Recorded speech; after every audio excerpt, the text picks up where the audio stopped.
The morning fog rolled in from the Pacific Ocean, blanketing the Santa Monica Pier in a gray shroud that seemed to swallow sound itself. Detective Ray Martinez pulled his jacket tighter as he walked along the empty boardwalk, the case file tucked under his arm growing heavier with each step. It was March 15th, 2023. 31 years to the day since Elena Vasquez had walked out of her Brentwood home, telling her husband she needed to clear her head for a bit, and vanished without a trace. Ray had been a rookie cop back then, fresh, out of the academy, and eager to solve every case that crossed his desk. The Elena Vasquez disappearance had been his first major investigation and his first devastating failure. Now at 54, with gray threading through his black hair and 31 years of unsolved cases weighing on his shoulders, Ray was about to retire. But Elena's case had never left him. The file contained everything: witness statements, security footage from nearby businesses, financial records, phone logs. Elena Vasquez, 32 years old, mother of 2 young children, had simply walked out of her life on a Tuesday morning in 1992 and never returned. Her husband, Michael Vasquez, had been frantic. A successful real estate developer with connections throughout Los Angeles, Michael had hired private investigators, offered a $50,000 reward, and appeared on every local news program, begging for information about his missing wife. "She was everything to me," Michael had sobbed during a press conference 3 weeks after Elena's disappearance. "Elena, if you're watching this, please come home. The kids need their mother. I need my wife." But Elena never came home. The children, Sofia and Diego, had grown up without their mother. Sofia was now 33, a pediatric nurse in San Diego, with 2 children of her own. Diego, 31, worked as a software engineer in Silicon Valley. Both had spent decades wondering what had happened to the woman who had kissed them goodbye that Tuesday morning and promised to be back before dinner. Michael had remarried 5 years after Elena's disappearance. His new wife, Catherine, had been understanding about the ongoing investigation, even supportive when Michael continued to fund private investigators well into the 2000s. But eventually, even Michael had accepted that Elena was gone forever. The case had gone cold by 1995. No body was ever found. No ransom demands were made. No evidence of foul play was discovered. Elena Vasquez had simply ceased to exist. Until yesterday. Ray opened the file and pulled out the photograph that had arrived via email at 3:47 p.m. on March 14, 2023. The sender was anonymous, the email account untraceable, but the image was crystal clear. A woman in her 60s stood behind the counter of what appeared to be a small bookshop. Her hair was silver now instead of the rich brown Ray remembered from the missing person photos, and she wore glasses that hadn't been in any of her old pictures. But the bone structure was unmistakable. The slight scar above her left eyebrow from a childhood accident. The distinctive way she held her left shoulder slightly higher than her right. It was Elena Vasquez. The photograph had been taken through the shop window, and Ray could make out Spanish text on the storefront. The timestamp showed it had been captured just 2 weeks ago. At the bottom of the email was a single line of text. Libreria Luna, Carrer de Verdi 47, Barcelona, Spain. Ray had spent the entire night researching. Libreria Luna was a small independent bookstore in the Gracia neighborhood of Barcelona. According to the shop's website, it was owned by a woman named Isabella Martinez, who specialized in rare books and literary translations. The website included a brief biography stating that Isabella had moved to Barcelona from South America in the early 1990s and had opened the bookstore in 1995. The timeline was perfect, too perfect. Ray had called in every favor he had to get approval for an international investigation. Officially, he was taking a vacation to Spain. Unofficially, he was about to confront a ghost. As he walked back to his car, Ray's phone buzzed, with a text from his partner, Detective Lisa Chen. "Flight leaves LAX at 11:30 p.m. I've contacted the Barcelona police. They're expecting us." Ray had tried to convince Lisa to let him handle this alone, but she'd refused. "You've been chasing this case for 31 years, she'd said. "I'm not letting you face it without backup." The drive from Santa Monica to LAX gave Ray time to think about what he would say to Elena when he found her. How do you confront someone who has been legally dead for 3 decades? How do you ask a mother why she abandoned her children? How do you solve a case that was never really a crime? But as Ray boarded the plane to Barcelona, he realized those weren't the questions that haunted him most. The question that kept him awake during the 11-hour flight was simpler and more terrifying. If Elena Vasquez had been alive all these years, living peacefully in Barcelona, running a bookstore under an assumed name, then what had she been? Running from in Los Angeles that was so terrible she was willing to abandon everything she loved. The plane lifted off into the night sky, carrying Ray toward answers he wasn't sure he wanted to hear. 31 years of wondering were about to end, but Ray had a feeling that the truth about Elena Vasquez's disappearance would be more devastating than anything he had imagined during 3 decades of searching. As the lights of Los Angeles disappeared below the clouds, Ray opened Elena's case file one more time. Tomorrow he would finally close the book on the case that had defined his career, or discover that the real mystery was just beginning. The Airbus A330 descended through the morning clouds over Barcelona, and Ray pressed his face to the small window, watching the Mediterranean coastline emerge from the haze. After 11 hours in the air, his body ached and his mind raced with possibilities. In just a few hours, he would be face to face with a woman who had been missing for 31 years. Detective Lisa Chen stirred in the seat beside him, rubbing her eyes as the captain announced their descent into El Prat Airport. "You get any sleep?" she asked, though Ray's bloodshot eyes already provided the answer. "Couldn't stop thinking," Ray admitted, closing Elena's case file for what felt like the 100th time during the flight. "What if we're wrong? What if it's not her? Then we take a nice vacation in Barcelona and try the paella," Lisa said with a tired smile. "But Ray, I've seen that photograph. It's her. The question is what we do when we find her." The question had been eating at Ray since they'd left Los Angeles. Elena Vasquez wasn't technically a fugitive. No crimes had been committed that they could prove. An adult had the right to disappear if they chose to. But the emotional devastation left behind, the decades of searching, the children who grew up without their mother, that had to count for something. Barcelona's airport buzzed with early morning activity as Ray and Lisa made their way through customs. The Spanish police had been cooperative but cautious when Lisa had reached out through official channels. Inspector Carlos Mendoza from the Mossos d'Esquadra would meet them at their hotel and provide assistance, but he'd made it clear that any confrontation with Elena would need to be handled delicately.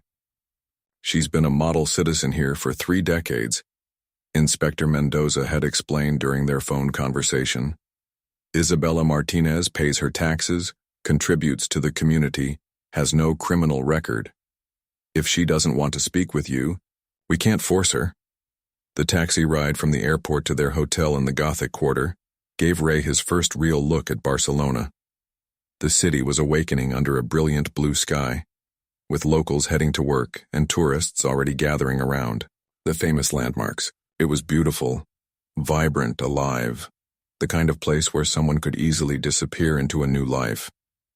Their hotel, a converted medieval building near the cathedral, felt like stepping back in time. Ray checked his watch as they settled into their rooms. It was 9:30 a.m. local time. Libreria Luna wouldn't open until 10 p.m. according to their website. Inspector Mendoza arrived at exactly 10:15 a.m., a tall man in his 40s with graying temples and intelligent dark eyes.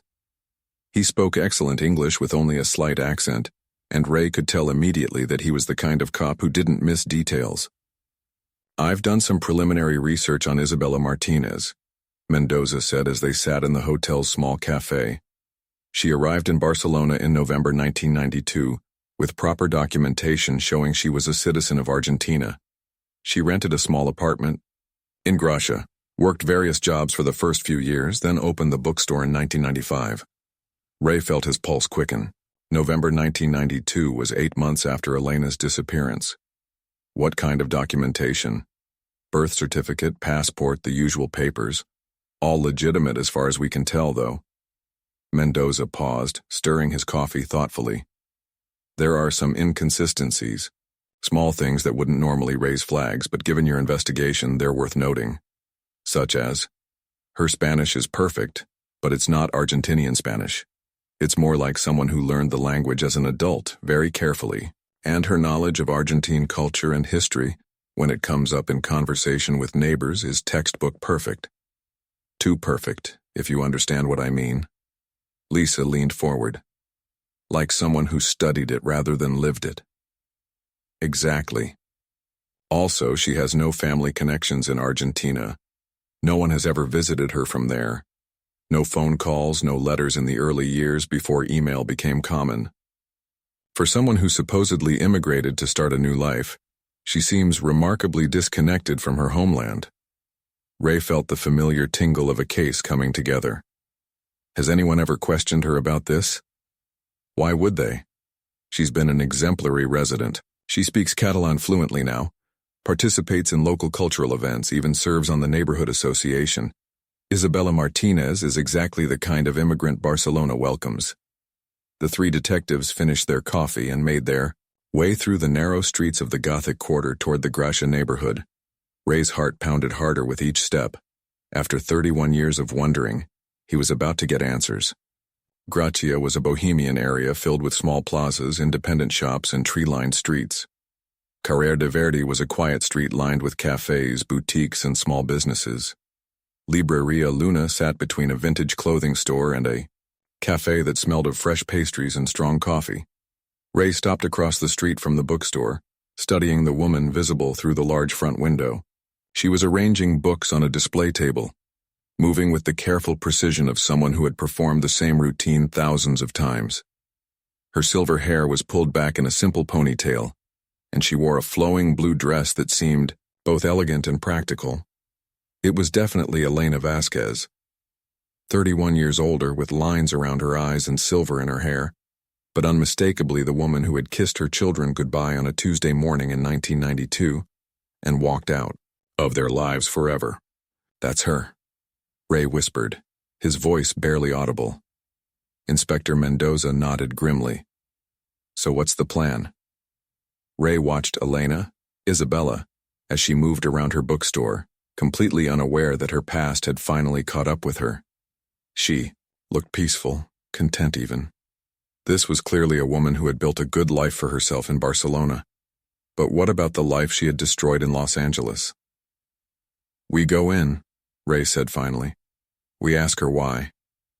As they crossed the street toward Libreria Luna, Ray caught a glimpse of Elena through the window. For just a moment she looked up from her books and stared directly at him. Their eyes met across 31 years of silence. And in that instant, Ray saw something that chilled him to the bone. Elena Vasquez wasn't surprised to see him. She had been expecting this day to come. The bell above the door chimed softly as Ray, Lisa, and Inspector Mendoza entered Libreria Luna. The bookstore was exactly what Ray had expected from the website photos. Cozy, well-organized, with floor-to-ceiling shelves packed with books, in Spanish, Catalan, and English. The smell of old paper and binding glue filled the air, creating an atmosphere of scholarly tranquility. Elena stood behind the counter, her hands resting calmly on an open ledger. She didn't look up immediately, finishing whatever entry she was making with deliberate precision. When she finally raised her eyes to meet Ray's, her expression was serene, almost resigned.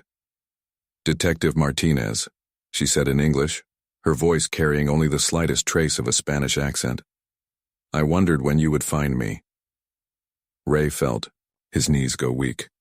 After 31 years of searching, of wondering, of imagining this moment, Elena's calm acknowledgement hit him like a physical blow. You know who I am? Elena closed the ledger and walked around the counter, moving with the same graceful confidence Ray remembered from the old surveillance videos. I've been following your career, detective. The internet makes it easy to keep track of people from your past. I know you never stopped looking for me. Lisa stepped forward, her hand instinctively moving toward her badge. Mrs. Vasquez, Isabella Martinez, Elena corrected gently but firmly. Elena Vasquez died in 1992. I'm Isabella now, and I have been for 31 years. Inspector Mendoza cleared his throat. Senora Martinez, these detectives have come a very long way to speak with you. Perhaps we could sit down and discuss this calmly. Elena nodded toward a small seating area in the back of the store, where several comfortable chairs were arranged around a low table. Of course, though I should warn you, the story you're about to hear isn't the one you've been expecting all these years. As they settled into the chairs, Ray studied Elena's face, searching for signs of the woman he had known only through photographs and witness statements. The bone structure was the same, the way she tilted her head when thinking, the habit of touching her left earring when nervous. But there was something else, something harder and more determined than he had expected. "Your children," Ray began, his voice hoarse with emotion. "Sofia and Diego, they grew up without their mother. They still wonder what happened to you." For the first time, Elena's composure cracked slightly. Her hand went to her throat, and Ray saw tears gathering in her eyes. "I know," she whispered. "I know what I did to them. There isn't a day that goes by that I don't think about my babies." "Then why?" Lisa asked, leaning forward. "Why did you leave them? Why did you abandon your family?" Elena was quiet for a long moment, staring out the bookstore window at the peaceful street beyond. When she spoke, her voice was barely above a whisper. "Because if I had stayed, they would have been killed." The words hung in the air like a physical presence. Ray felt his heart stop, then begin racing. "What do you mean?" Elena stood and walked to the window, her back to the three detectives. "Tell me, Detective Martinez, what did you think of my husband during your investigation? Did Michael seem like a grieving spouse to you?" Ray thought back to those early interviews with Michael Vasquez. The man had been distraught, certainly, but there had been something else. Something that had nagged at Ray for years, but that he had never been able to put his finger on.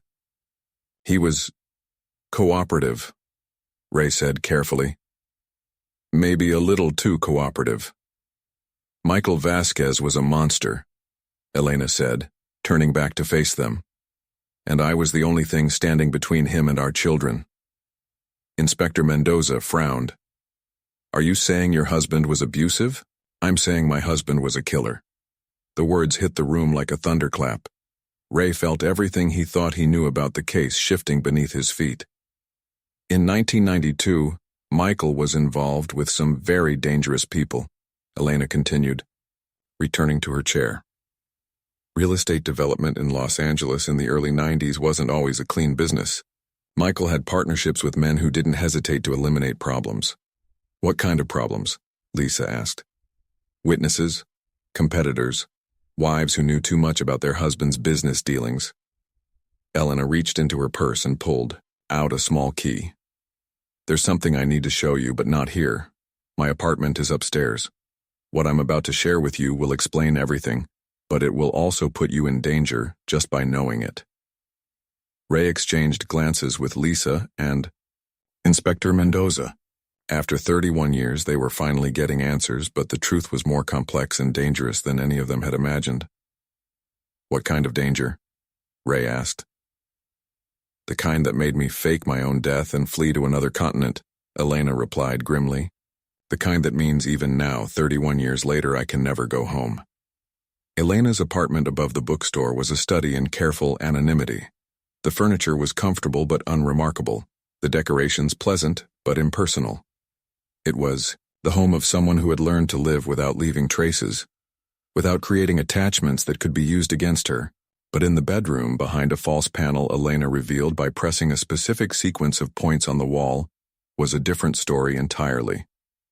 The hidden compartment contained a fireproof safe, and inside that safe was Elena's real life, or rather, the life she had been forced to leave behind. Photographs of Sofia and Diego as babies, their first drawings, report cards, medical records. And underneath all of that, a manila envelope thick with documents that Ray recognized immediately as evidence.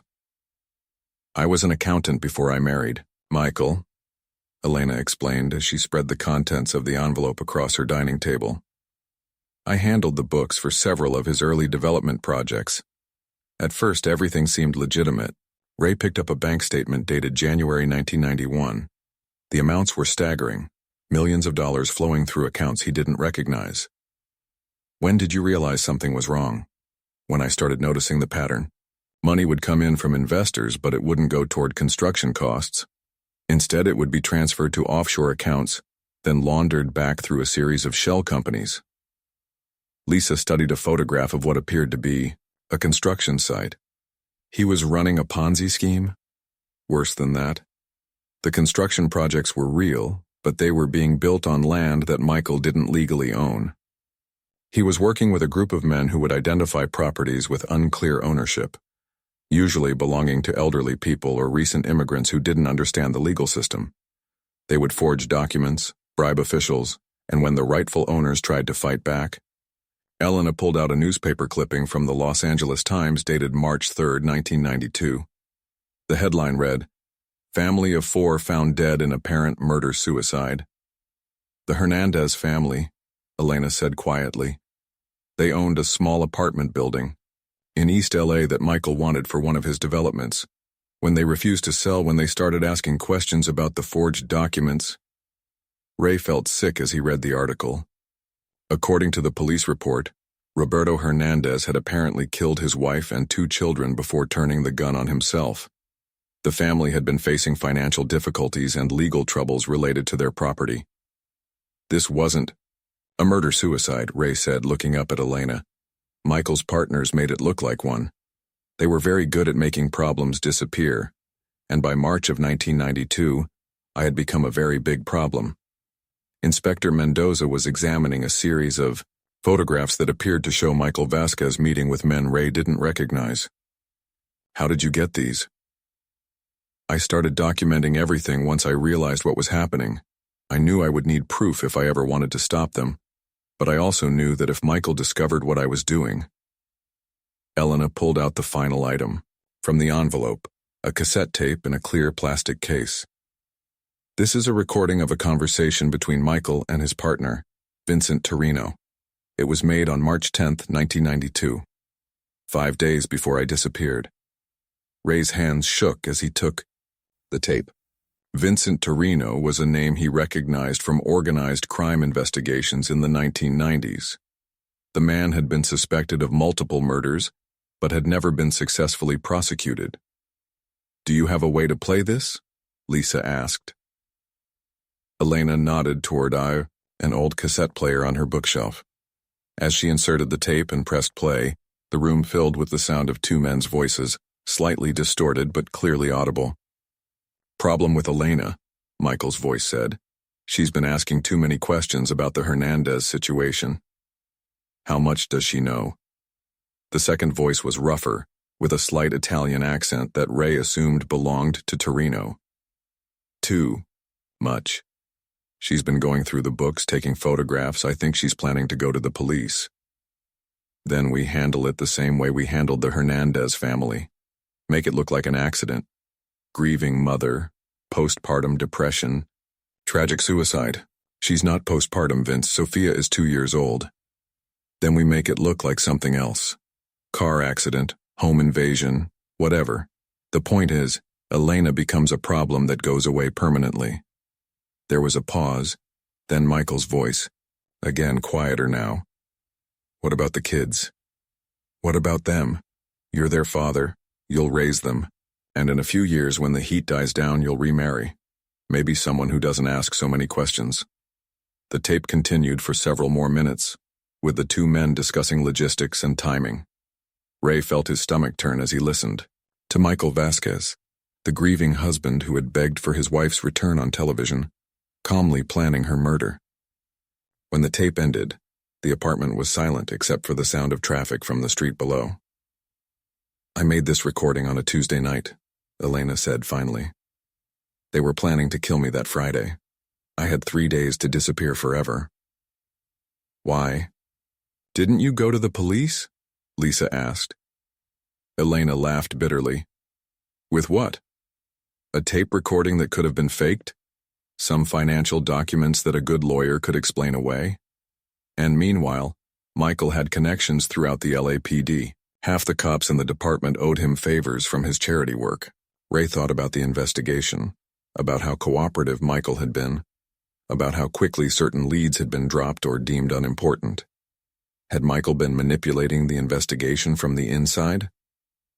So you decided to run, Inspector D? Mendoza said. I decided to die, Elena corrected. Elena Vasquez had to die so that Isabella Martinez could live, and so that Sofia and Diego could grow up safe, even if it meant growing up without their mother. Ray stared at the evidence spread across the table, 31 years of secrets finally brought to light. But one question still burned in his mind. How? He asked. How did you disappear so completely? How did you become Isabella Martinez? Elena smiled sadly. That's where the story gets really interesting, Detective. Because I didn't do it alone. Elena walked to her kitchen and put on a pot of coffee, her movements deliberate and calm despite the magnitude of what she was revealing. Ray watched her, still struggling to process the fact that the grieving husband he had sympathized with for 31 years was actually a cold-blooded killer. There was a network, Elena said as she waited for the coffee to brew. People who helped women like me disappear when the legal system couldn't protect them. It was run by a woman named Carmen Delgado, a former federal prosecutor who had seen too many cases where abused women ended up dead because the system failed them. A network of what exactly? Lisa asked. Lawyers, doctors, document specialists, safe house operators, people who believed that sometimes the only way to save a life was to end it legally and start over somewhere else. Elena poured 4 cups of coffee and returned to the table. Carmen had contacts throughout Latin America. She could create new identities, arrange transportation, provide financial support during the transition. Ray thought about the implications. This was an organized operation? Very organized, and very careful. They only helped women who could prove their lives were in immediate danger and who had exhausted all legal options. I qualified on both counts. Inspector Mendoza frowned. But the documentation you used to enter Spain, the Argentine passport, the birth certificate, those would have required official cooperation.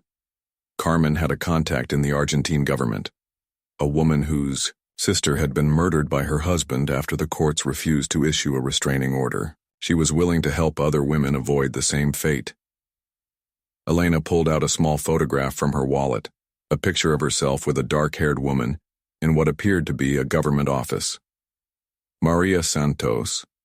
She worked in the civil registry in Buenos Aires. She created the Isabella Martinez identity using the name of a woman who had died in infancy in 1960. Completely legitimate documentation, just borrowed from someone who no longer needed it. And the money?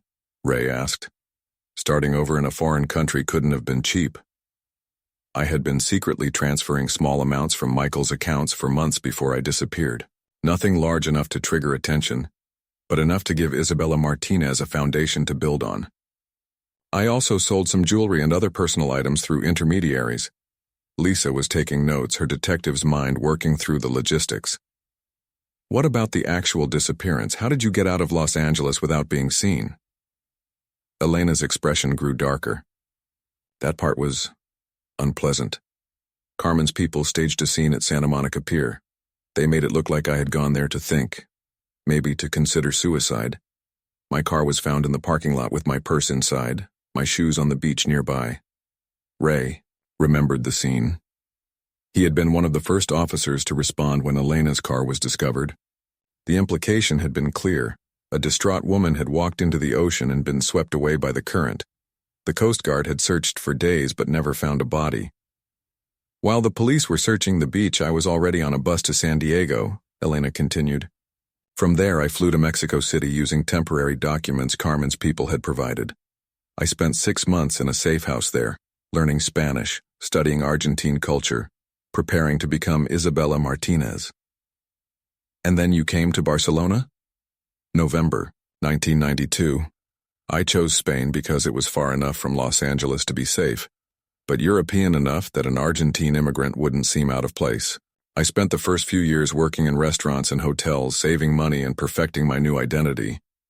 When I opened the bookstore in 1995, Isabella Martinez was completely real. Ray stared at the evidence on the table, his mind reeling. All these years we thought you were dead. Your children thought you were dead. They grieved for you. Tears finally began to flow down Elena's cheeks. Do you think I don't know that? Do you think there's been a single day in 31 years when I haven't thought about Sophia and Diego? When I haven't wondered what they look like now, what they're doing, whether they're happy? Then why didn't you ever try to contact them? Lisa asked gently. Because Michael was still alive, because his partners were still active, because any contact with my children would have put them in danger. Elena wiped her eyes with a tissue. I've been monitoring them from a distance. I know Sophia became a nurse, that she has children of her own. I know Diego works in technology, that he's married to a wonderful woman named Jennifer. I've seen their pictures on social media, read about their accomplishments. I'm proud of them. But they don't know you're alive. They can't know. Not as long as Michael is still breathing. Ray felt a chill run down his spine. Elena, Michael died 3 years ago. Heart attack. The coffee cup slipped from Elena's hands, shattering on the floor. Her face went white, and for a moment, Ray thought she might faint. He's dead? She whispered. December 2020. I attended the funeral myself, just to be sure. Elena stared at Ray in shock, then began to laugh, a sound that was equal parts joy and hysteria. 3 years, she said through her tears. I could have contacted my children 3 years ago and I didn't know. But Ray's detective instincts were already working ahead. If Michael was dead, if Elena was no longer in danger, then why had someone sent him that photograph? Who wanted Elena to be found? Elena, he said carefully, if you've been so careful to stay hidden all these years, how do you think we found you? The laughter died on Elena's lips. What do you mean? Ray pulled out his phone and showed her the email with the photograph. Someone sent this to the LAPD yesterday. Someone who knew exactly where you were and wanted us to find you. Elena stared at the image, her face growing pale again. I don't understand. Who would... She stopped mid-sentence, her eyes widening in horror. Vincent Torino, she whispered. He's still alive, isn't he? Ray nodded grimly.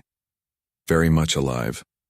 And if he sent us this photograph, then he knows where I am, Elena finished. And if Michael told him about the evidence I took before he died... The 3 detectives looked at each other, the same terrible realization dawning on all of them simultaneously. Elena Vasquez wasn't safe in Barcelona. She had never been safe, and now by coming to find her, Ray had led her enemies directly to her door. The sound of breaking glass from the bookstore below made everyone in the apartment freeze. Elena's face went white as she grabbed Ray's arm. The back exit, she whispered urgently. There's a fire escape that leads to the alley behind the building. Ray drew his weapon, motioning for the others to stay low. How many ways into the building? Front door, back door, through the storage room, and the fire escape. Elena was already moving toward a small bag she kept by her bedroom door. Clearly an emergency kit she had maintained for 31 years of careful living. Inspector Mendoza was on his radio, calling for backup in rapid Spanish. Lisa had her gun drawn and was peering carefully out the front window. 2 men, she reported quietly. They're not trying to hide. One's picking the lock on the front door, the other's walking around back. Ray's mind raced. Professional killers wouldn't announce themselves by breaking glass unless they wanted to flush their target out. It's a trap. They want us to run so they can pick us off in the alley. Elena pulled a small revolver from her emergency bag. I've been preparing for this day for 31 years, detective. I'm not going to die cowering in a corner. You know how to use that? Carmen's people taught me more than just how to disappear. The sound of footsteps on the stairs outside the apartment made everyone tense. Whoever was coming wasn't trying to be quiet anymore. Ray positioned himself beside the door. Lisa took cover behind the kitchen counter, and Inspector Mendoza moved to the window overlooking the fire escape. Elena crouched behind her dining table. The evidence from her hidden safe spread out before her like 31 years of secrets finally brought to light. Elena Vasquez, a voice called from the hallway. The accent was distinctly American, with the rough edge Ray remembered from the tape recording. Vincent Torino. I know you're in there. I know the cops are with you. This doesn't have to end badly for everyone. Ray caught Elena's eye and mouthed silently. "Keep him talking." "What do you want, Vincent?" Elena called back, her voice steadier than Ray had expected. "What I've always wanted. The evidence you stole from Michael. The recordings, the photographs, the financial documents. You've had 31 years to think about it, time to give them back. And if I do, then maybe we can work something out. Maybe you can go back to your quiet little life selling books." Elena looked at Ray and shook her head. They both knew Torino was lying. After 31 years, after the risk of exposure, there was no way he would leave witnesses alive. "I need time to think," Elena called out. "You've had 31 years to think. You've got 30 seconds to decide." Ray heard the distinctive sound of a shotgun being pumped. Professional killers, but not subtle ones. That gave him an idea. He pulled out his phone and quickly typed a text message to Lisa. "Window, fire escape, make noise, draw them up." Lisa nodded and moved toward the fire escape window, deliberately letting her footsteps be heard. Almost immediately, Ray heard movement in the alley below, one of the men repositioning to cover the escape route.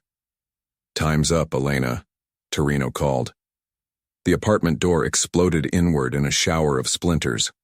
Ray was ready, firing 3 quick shots at the first figure through the door. The man spun and went down, but a second man was right behind him, returning fire with an automatic weapon that chewed up Elena's carefully maintained furniture. Elena rolled behind her couch, clutching the evidence to her chest. Inspector Mendoza fired from the window, trying to keep the second gunman in the alley from climbing the fire escape. "The safe!" Elena shouted over the gunfire. "There's more evidence in the safe." Ray saw what she was doing, creating a reason for Torino to keep her alive, at least temporarily. But he also saw the flaw in the plan. If Torino got his hands on all the evidence, there would be nothing to stop him from killing everyone in the room. The gunman in the doorway was advancing methodically, using Elena's overturned dining table as cover. Ray could see him clearly now. A man in his 50s with graying hair and cold eyes. Vincent Torino himself. Still alive and still dangerous after all these years. "Enough!" Torino shouted, and the gunfire stopped. "Elena, you've got 10 seconds to show yourself, or I start putting bullets in cops." Ray made a decision that went against every instinct he had developed in 25 years of police work. He stood up, hands visible, but still holding his weapon.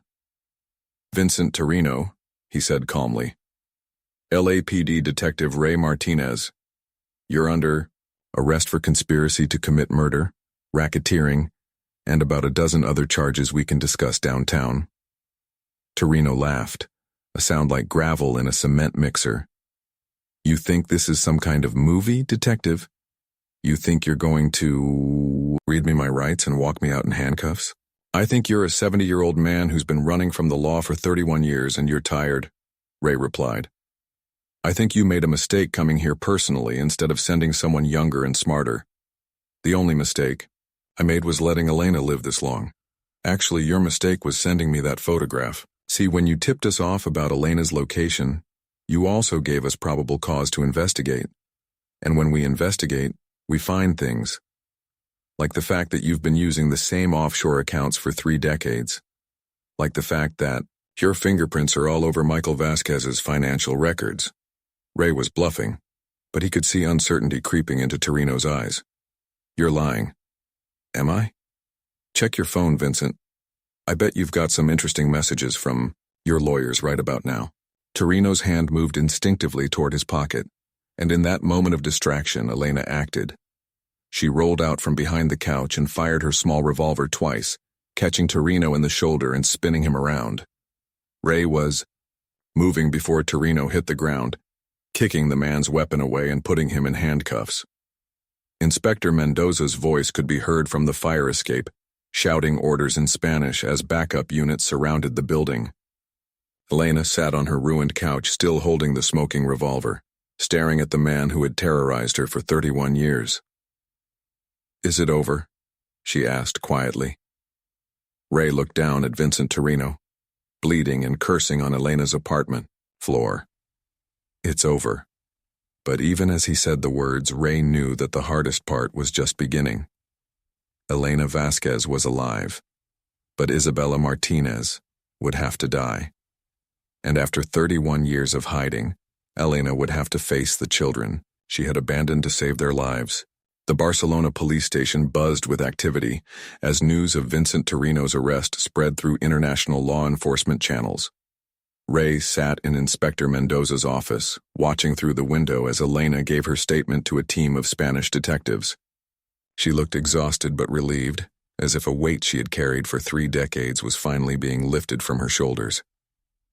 "The FBI is sending a team from Madrid," Inspector Mendoza reported, hanging up his phone.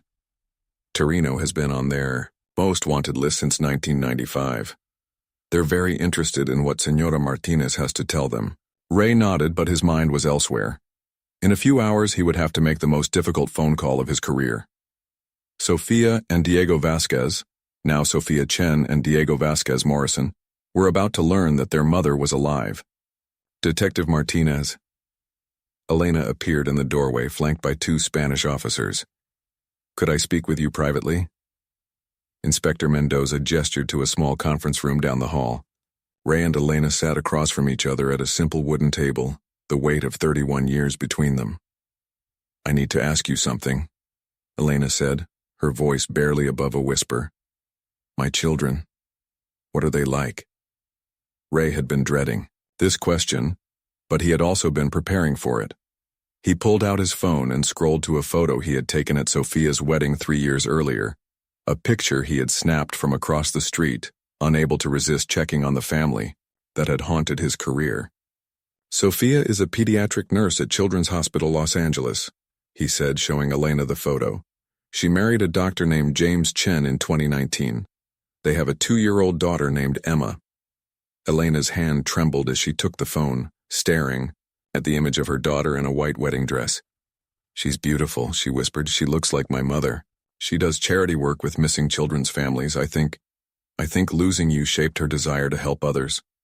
Elena closed her eyes, tears streaming down her cheeks. "And Diego?"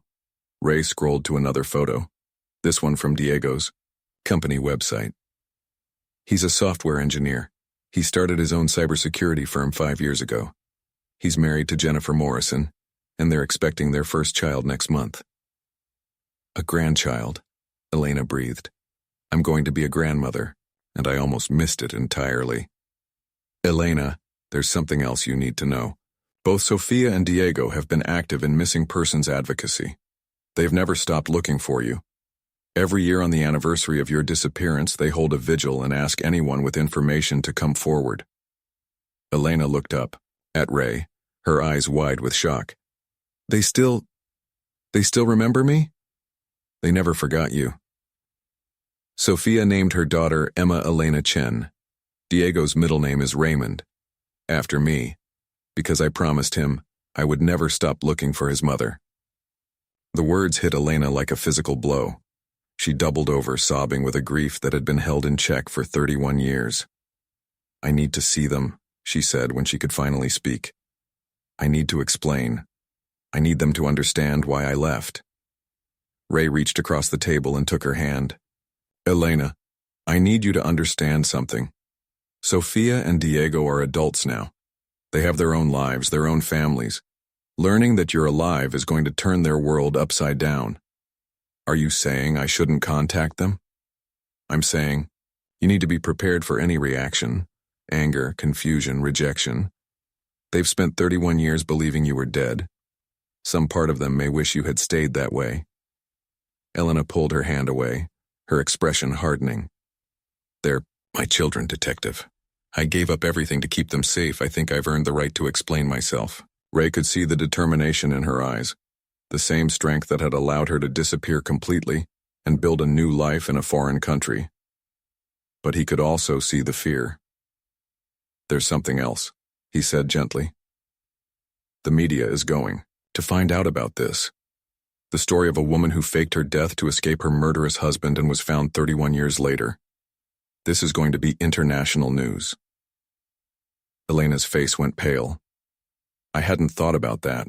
Sofia and Diego are going to need time to process this privately before the world finds out. I'd like to suggest that I contact them first. Prepare them for what's coming. Then, if they're willing, we can arrange a meeting. When? I can call them tonight. If they agree to see you, we could arrange something for next week. That would give you time to get your affairs in order here, and give them time to prepare emotionally. Elena nodded slowly. What will you tell them? Ray thought about the question. How do you tell someone that their mother, who they believed was dead, is actually alive and has been living under an assumed name in Spain for 3 decades? I'll tell them the truth, he said finally, that you're alive, that you're safe, and that you love them. Everything else can wait until you're ready to tell them yourself. Elena stood and walked to the window, looking out at the Barcelona street where she had built her new life. Isabella Martinez has been good to me, she said quietly. She gave me 31 years of peace, of safety, of purpose. But she was always supposed to be temporary. And now? Now it's time for Elena Vasquez to come home. Ray's hotel room overlooked the Gothic quarter of Barcelona, but he barely noticed the medieval architecture as he stared at his phone. It was 3 a.m. in Spain, which meant it was 6 p.m. in Los Angeles. Sofia would be getting home from her shift at the hospital, and Diego would be wrapping up his workday. He had rehearsed this conversation 100 times in his head, but now that the moment had arrived, he felt completely unprepared. How do you deliver news that will fundamentally change someone's understanding of their own life? Ray dialed Sofia's number first. She answered on the second ring. Detective Martinez, is everything okay? You never call this late. Sofia had stayed in touch with Ray over the years, checking in periodically for updates on her mother's case. She was the one who had organized the annual vigils, who had never given up hope that someday there would be answers. Sofia, I need you to sit down. I have news about your mother. There was a long pause. Did you find her body? No, Sofia. I found her. She's alive. The silence that followed was so complete that Ray thought the call had been dropped. Then he heard Sofia's sharp intake of breath. That's not possible, she whispered. She's been gone for 31 years. She's dead. We know she's dead. She's not dead, Sofia. She's been living in Barcelona under an assumed name. I'm with her right now. This is some kind of mistake. Some kind of cruel joke. Ray could hear Sofia starting to hyperventilate. Sofia, listen to me. Your mother's name is Elena Vasquez. She was born on April 15, 1965. She has a small scar on her left hand from when she cut herself making your birthday cake when you were 5. She used to sing you to sleep with a Spanish lullaby her grandmother taught her. Stop, Sofia sobbed. Please stop. She left to protect you and Diego. Your father was involved with dangerous people, and they were planning to kill her. She had to disappear to keep you both safe. My father loved her. He spent years looking for her. He never remarried because he couldn't get over losing her. Ray closed his eyes. This was the part he had been dreading. Sofia, your father was not the man you thought he was. Your mother has evidence that he was involved in organized crime, that he was planning to have her killed. You're lying. Sofia's voice was getting stronger, angrier. My father was a good man.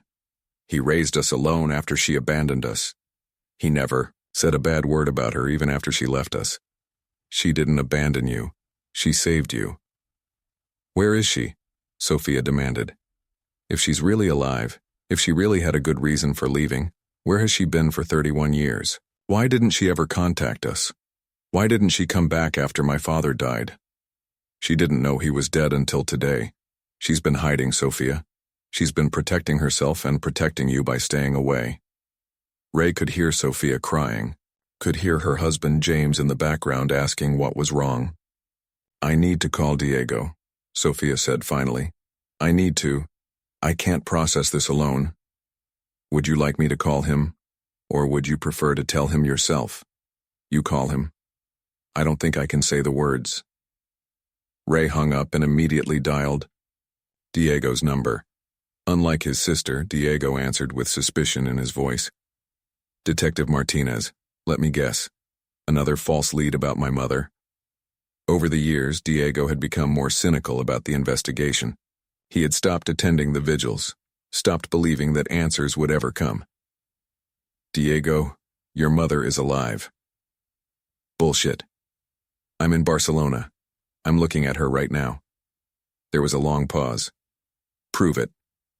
Ray had anticipated this. He walked to Elena's hotel room and knocked on the door. When she answered, he held up his phone. Diego? Your mother wants to say something to you. Elena took the phone with shaking hands. Mijo? She said, using the pet name she had called him as a child. Ray could hear Diego's sharp intake of breath through the phone. When you were 3 years old, Elena continued, her voice breaking, you had a stuffed elephant named Peanut. You carried him everywhere. One day at the park you lost him and you cried for hours. Your father and I searched until midnight, and we finally found Peanut under the slide.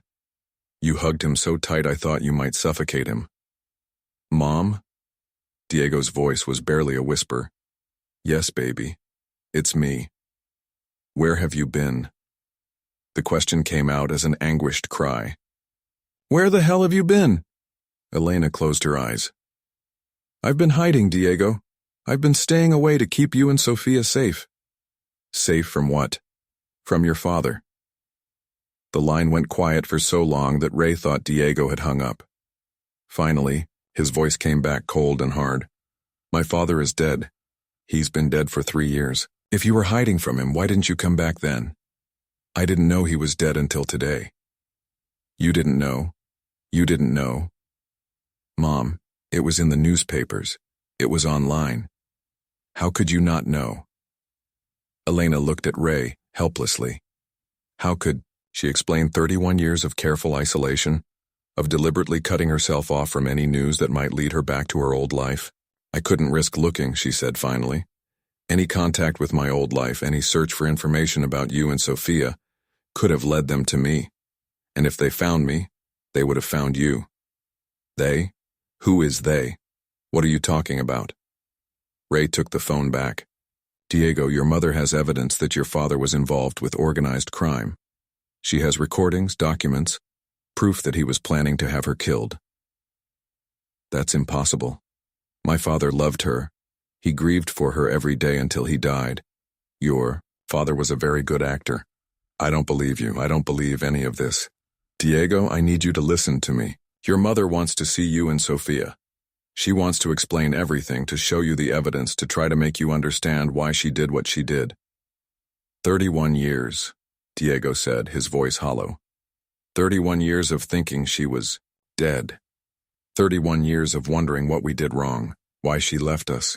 And now you're telling me she was alive the whole time, living her life in Spain while we grew up without a mother? She was protecting you. She was protecting herself. The line went dead. Ray looked at Elena, who was staring at the phone with devastation in her eyes. He hates me, she whispered. He's in shock. They both are. Give them time. What if they never forgive me? What if I saved their lives but lost their love forever? Ray didn't have an answer for that. After 31 years of searching for Elena Vasquez, he had found her. But bringing her home was going to be much more complicated than finding her had been. The truth, Ray was learning, was sometimes more devastating than the mystery. 3 days later, Ray sat in the departure lounge at Barcelona El Prat Airport, watching Elena stare out the window at the plane that would take them back to Los Angeles. She had barely spoken since Diego hung up on them, and Sophia hadn't returned any of Ray's subsequent calls. Maybe I should stay, Elena said quietly. Maybe Isabella Martinez should remain dead, and Elena Vasquez should stay buried with her. You can't run again, Ray replied. Not after 31 years, not when you're this close to getting your family back. What family? My children hate me. They think I abandoned them. Ray pulled out his phone and showed Elena a text message he had received that morning. It was from Sophia. We need time to process this, but we want to hear her side of the story. When can we meet? Elena's eyes filled with tears as she read the message. She wants to see me? Both of them do. Diego sent a message too, though his was shorter. Ray scrolled to another text. I need answers. The flight to Los Angeles was long and tense. Elena clutched the folder containing all the evidence she had preserved for 31 years. The recordings of Michael's phone calls, the photographs of him meeting with Vincent Torino, the financial documents showing money transfers to offshore accounts. "What if they don't believe me?" she asked as the plane descended toward LAX. "Then you show them the evidence, you tell them the truth, and you let them decide what they want to believe." Ray had arranged for the meeting to take place at the LAPD station, neutral ground where Elena would feel safe and where Sofia and Diego could process the information without the pressure of being in a public place. When they arrived at the station, Ray led Elena to Conference Room B, the same room where he had interviewed hundreds of witnesses over the years. But this felt different. This felt personal. Sofia arrived first, accompanied by her husband James. She looked older than in the wedding photo Ray had shown Elena, the stress of the past few days evident in the dark circles under her eyes. When she saw Elena sitting at the conference table, she stopped in the doorway. "Mom?" The word came out as barely a whisper. Elena stood slowly, her hands shaking. "Sofia, my beautiful girl." For a moment, neither of them moved. Then Sofia crossed the room in 3 quick steps and threw her arms around her mother, sobbing. Elena held her daughter for the first time in 31 years, both women crying too hard to speak. Diego arrived 10 minutes later with his wife, Jennifer.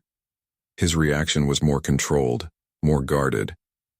He stood in the doorway, studying Elena's face as if trying to reconcile the woman before him with his memories of his mother. "You look the same," he said finally. "Older, but the same." "You look like your grandfather," Elena replied. "My father. You have his eyes." Diego sat down across from Elena, his expression unreadable. "I need you to explain. I need you to tell me why you let us think you were dead for 31 years. Elena opened the folder and spread the contents across the table. "Because your father was going to kill me, and if I had stayed, he would have killed you too." For the next 2 hours, Elena walked her children through the evidence. She played the recordings of Michael planning her murder, showed them the photographs of him meeting with known criminals, explained how she had discovered his involvement with money laundering and drug trafficking. Sofia listened in stunned silence. Diego asked pointed questions, examining each piece of evidence with the analytical mind of a software engineer. "This recording," he said, holding up a cassette tape. "How do I know it's really Dad's voice?" Elena looked at Ray, who nodded. "We had it analyzed by the FBI. Voice recognition confirms it's Michael Vasquez." "And these financial records?" "Cross-referenced, with federal investigations into organized crime in the 1990s. Your father's accounts show up in 3 separate FBI cases." Diego sat back in his chair, the weight of the evidence overwhelming. "He really was going to kill you." "He was going to kill all of us," Elena said quietly. "The plan was to make it look like a home invasion. A family murdered by burglars. I only found out because I overheard a phone call." Sofia looked up from the photographs she had been studying. "So you faked your death to save us." "I had help. There were people who knew what your father was involved in, people who helped me disappear. But the price was that I could never contact you, never let you know I was alive. Any connection to my old life would have put you in danger." "But Dad raised us," Diego said, his voice confused and angry. "He was a good father. He took care of us. He never remarried because he said he could. Never love anyone the way he loved you." Elena's face crumpled. "That's the hardest part. Michael wasn't evil all the time. He was a good father to you, and part of him did love me. But he was also involved with very dangerous people, and when I found out, I became a threat to him. So you chose to save yourself instead of trying to save us all," Diego said coldly. "I chose to save you by sacrificing myself," Elena replied. "Elena Vasquez died that night. I've been living as someone else for 31 years, never able to have a real relationship, never able to have more children, never able to be a grandmother to your daughter, Sofia." Sofia reached across the table and took her mother's hand. "Emma. Her middle name is Elena. I named her after you." I know, Detective Martinez told me. Diego stood up and walked to the window, his back to the room. I don't know how to process this. I don't know how to feel about any of this. You don't have to know right now, Elena said. I've had 31 years to live with this decision. You've had 3 days to learn that everything you believed about your childhood was wrong. What happens now? Sophia asked. Ray spoke for the first time in an hour. That's up to all of you. Elena is free to resume her life as Elena Vasquez. Vincent Torino is in custody, and the people who wanted to hurt your family are either dead or in prison.